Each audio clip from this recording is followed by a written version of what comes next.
எல்லாருக்கும் வணக்கம். நான் Hema Subramanian. Welcome to home cooking Tamil. இன்னைக்கு லஞ்சுக்கு என்ன செய்யறதுன்னு ரொம்ப யோசிக்காம இந்த லஞ்ச் காம்போவை ட்ரை பண்ணுங்க. மணக்க முள்ளங்கி சாம்பாரோட இந்த வாழைக்காய் வறுவல் சாப்பிட்டு பார்த்தீங்கன்னா சான்ஸே இல்லை. வாங்க இப்போ நம்ம ரெசிபிக்குள்ளே போகலாம். குக்கரில் அரை கப் துவரம்பருப்பு போடுங்க. இது 125 ml கப் மெஷர்மெண்ட்டில் எடுத்திருக்கேன். நல்லா கழுவிட்டு சேர்த்துக்கலாம்.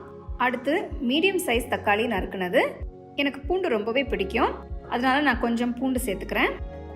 அடுத்து கொஞ்சம் மஞ்சள்தூள்,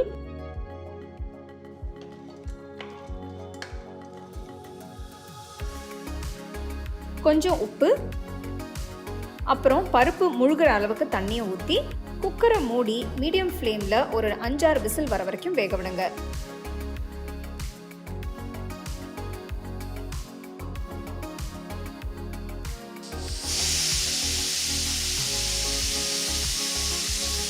அஞ்சு விசில் வந்ததும் அடுப்பை ஆஃப் பண்ணிட்டு குக்கரை இறக்கி வச்சிருங்க.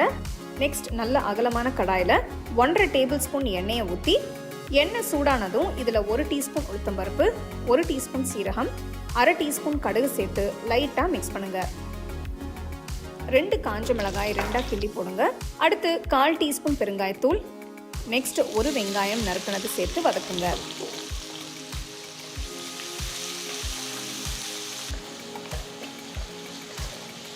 2 நிமிஷம் நல்லா வதங்கினதுக்கு அப்புறம் கொஞ்சமாக கருவேப்பிலை, 3 பச்சை மிளகாய், நெக்ஸ்ட் கட் பண்ண முள்ளங்கி சேர்க்குறேன்.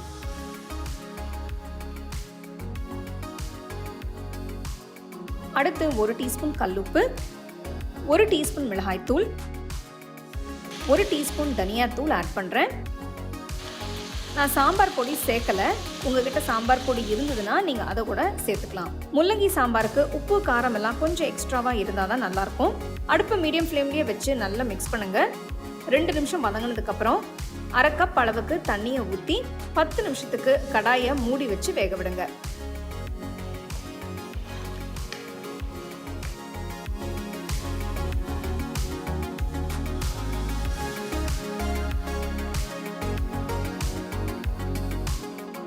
பத்து நிமிஷத்துக்கு அப்புறம் முள்ளங்கி வெந்துடுச்சான்னு பார்க்கலாம். நெக்ஸ்ட் நான் 1/4 கப் புளி தண்ணி சேர்க்குறேன். நல்லா மிக்ஸ் பண்ணிட்டு தேவையான அளவு தண்ணியை ஊற்றுங்க.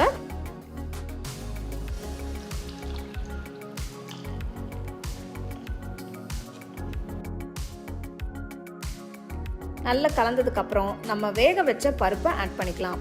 ஆட் பண்ணுறதுக்கு முன்னாடி லைட்டாக இப்படி மிக்ஸ் பண்ணி விட்டு ஆட் பண்ணிக்கலாம். பாருங்க எவ்வளோ சூப்பராக இருக்குன்னு. சாம்பார் கொஞ்சம் கெட்டியாக இருக்கிற மாதிரி இருந்ததுன்னா கொஞ்சம் தண்ணி சேர்த்துக்கோங்க. நான் கொஞ்சமாக தண்ணி ஆட் பண்ணுறேன். 10 நிமிஷத்துக்கு மீடியம் லோ ஃப்ளேம்லேயே வேக விடுங்க. இந்த ஸ்டேஜில் உப்பு செக் பண்ணி பார்த்துட்டு வேணும்னா நீங்கள் இன்னும் கொஞ்சம் ஆட் பண்ணிக்கலாம். நான் 1 டீஸ்பூன் உப்பு சேர்க்குறேன். கடைசியாக கொஞ்சமாக நறுக்குன கொத்தமல்லியும் ஆட் பண்ணுறேன். இப்போ ஃப்ரெஷ்ஷாக துருவன தேங்காயும் சேர்க்குறேன்.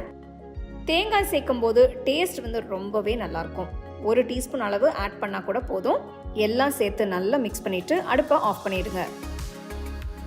மார்க்கெட்லேருந்து நல்லா ஃப்ரெஷ்ஷாக முள்ளங்கி வாங்கி இந்த சாம்பார் வைங்க. கண்டிப்பாக எல்லாருமே ரொம்ப விரும்பி சாப்பிடுவாங்க. அவ்வளோ டேஸ்ட்டாக இருக்கும். ட்ரை பண்ணிவிட்டு உங்கள் ஃபேமிலி ஃப்ரெண்ட்ஸோடு ஷேர் பண்ணுங்கள்.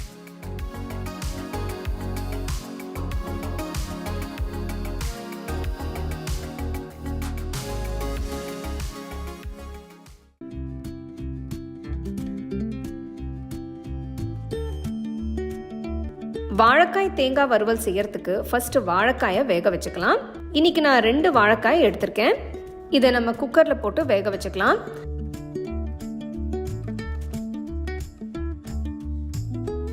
தேவையான அளவு தண்ணியை ஊற்றி 2 விசில் வர வரைக்கும் வேக விடுங்க.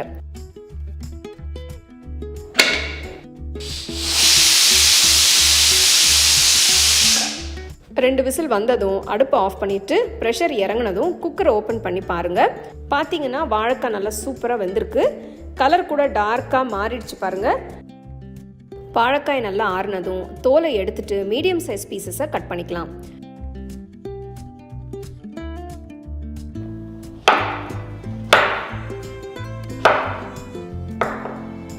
வாழைக்காய் கட் பண்ணியாச்சு, எடுத்து தனியாக வச்சுருங்க. நெக்ஸ்ட் நல்ல ஒரு அகலமான கடாயை எடுத்துக்கோங்க. கடாய் நல்லா சூடானதும் இதில் 1 டேபிள் ஸ்பூன் எண்ணெயை ஊற்றி நெக்ஸ்ட் 1 டீஸ்பூன் கடலைப்பருப்பு, 1 டீஸ்பூன் உளுத்தம்பருப்பு, 1 டீஸ்பூன் சீரகம், 1 டீஸ்பூன் கடுகு போடுங்க. லைட்டாக மிக்ஸ் பண்ணிவிட்டு கடுகு பொரிய ஆரம்பித்ததும் 2 காஞ்ச மிளகாய் 2ஆக கிள்ளி போடுங்க. 1/2 டீஸ்பூன் பெருங்காயத்தூள். நெக்ஸ்ட் நல்ல பொடியாக நறுக்கின வெங்காயம் சேர்க்குறேன். வெங்காயம் பொடியாக நறுக்கி சேர்க்கும் போது டேஸ்ட் வந்து ரொம்ப நல்லாயிருக்கும். நெக்ஸ்ட் 6-7 பல் பூண்டு இடித்து சேர்த்துக்கலாம். எனக்கு பர்சனலாக பூண்டு ரொம்ப பிடிக்கும். ஸோ என்னோடய டிஷ்ஷஸில் மேக்ஸிமம் நான் நிறைய பூண்டு சேர்த்து தான் செய்வேன். ஃப்ரெஷ்ஷாக பூண்டு இடித்து சேர்க்கும் போது அதோட வாசனையும் டேஸ்ட்டும் தனிதாங்க. அடுத்து 1 டீஸ்பூன் உப்பு, 1/2 டீஸ்பூன் மஞ்சள் தூள், 2 டீஸ்பூன் காஷ்மீரி மிளகாய் தூள், 2 டீஸ்பூன் தனியாத்தூள் ஆட் பண்ணுங்கள். எல்லாத்தையும் போட்டு நல்லா மிக்ஸ் பண்ணுங்கள். நான் காஷ்மீரி மிளகாய் தூள் யூஸ் பண்ணுறேன். நீங்கள் ரெகுலராக யூஸ் பண்ணுற மிளகாய் தூள் கூட நீங்கள் யூஸ் பண்ணிக்கலாம். அடுத்து நான் நறுக்கின வாழைக்காயை ஆட் பண்ணுறேன். வாழைக்காய் சேர்த்ததும் அடுப்பு மீடியம் லோ ஃப்ளேமில் வச்சு நல்லா மிக்ஸ் பண்ணுங்கள். மசாலா பார்க்க கொஞ்சம் ட்ரையாக இருக்குது. ஸோ நான் 2 டீஸ்பூன் போல் எண்ணெயை ஊற்றுறேன். கொஞ்சம் எண்ணெய் இருந்தால் தான் வறுவல் நல்லா பர்ஃபெக்டாக வரும்.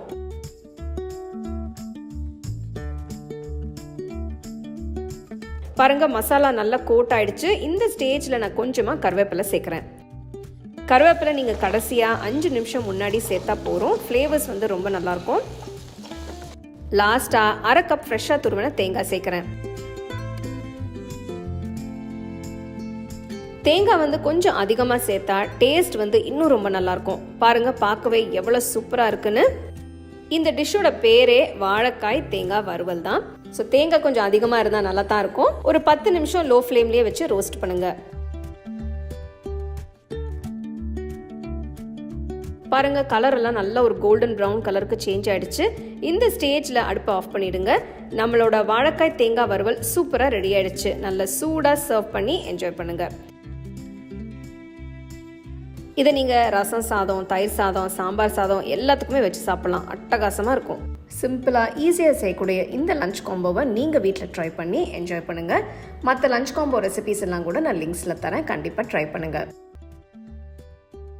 You can now buy the second edition of our home cooking book at shop.homecookingshow.in.